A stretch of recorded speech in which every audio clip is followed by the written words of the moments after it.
My husband and I sat in a coffee shop at the end of my final year of studies. And in that conversation, it came up, what are we going to do next year? So we were playing with the idea, are we going to do a gap year and travel around the world? Or are we going to move to a different place? So he grew up in Cape Town in South Africa, and I said I always wanted to live there. So that was on the tables as well, to move to Cape Town.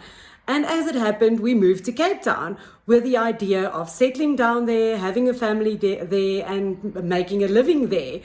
And we had 5 wonderful years.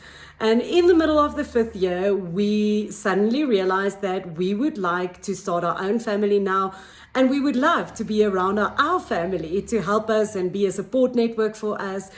So we made a decision to change. And we actually decided on that weekend, we attended one of my friend's weddings.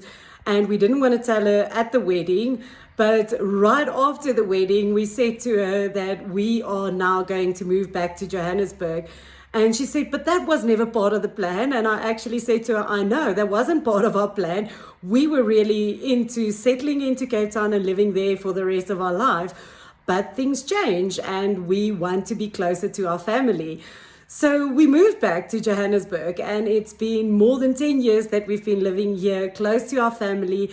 And it's been an amazing reward to see the kids have a relationship with their grandparents. But 2 years ago, we kind of came across another detour like this, where the plan was to stay in the house where we're staying at. And we thought, but maybe we should move to a bigger house, actually with the thought of having an extra room to set it up as an office and a recording room. That would actually help us to advance our business. And we put our house on the market, we put an offer down for a house. And at the time when the offer to purchase came to an end, we had another discussion and said, are we really making the best move to a bigger house? Is it really going to help us to take our business to the next level? Is this new house not maybe going to take so much time away from us to keep it at the standard that we would like it to be? And that's going to take time away from the business that we're building. So we rerouted again, and we took our house down from the market, and we didn't re-sign a new offer to purchase. So these are just 2 examples of how we had to reroute and recalculate. It's almost like your GPS is recalculating a new route for you. But why I'm thinking about this today was because of a conversation with a friend where we talked about the journey of how she came to do what she's doing today, and realizing that what she studied is not at all related, even though it's helping her in a current job. That's not at all what she's doing today. And similarly for me, I went off to university with the idea that I want to become a pediatrician.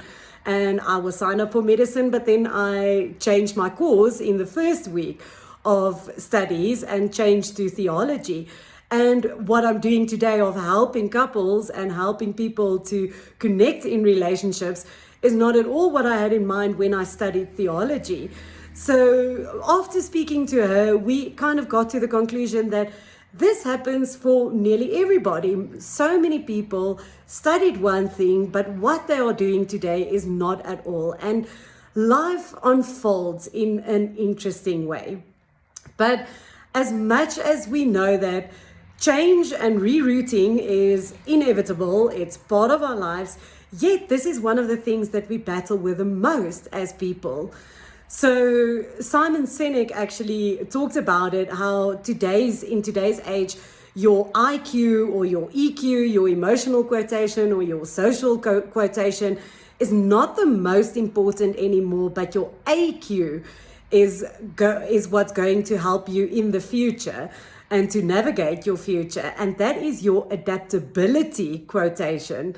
So with this adaptability in life, the only reason why we are stressing, the only reason why we are suffering as humans is because we are comparing what the reality is with a picture and an idea, what we think it should be.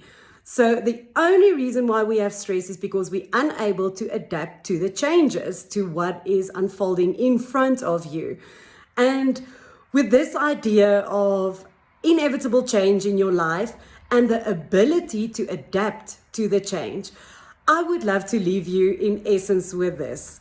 What is one thing where you had a picture in your mind of what you thought it should be, and the reality in your life is a little bit different? And how can you adapt to know that that idea was maybe that sparked the idea and led you in the direction? But how can you let go of the picture and the image in your head and ground yourself and get back into reality and see how beautifully it has unfolded in front of you? I would love to hear from you.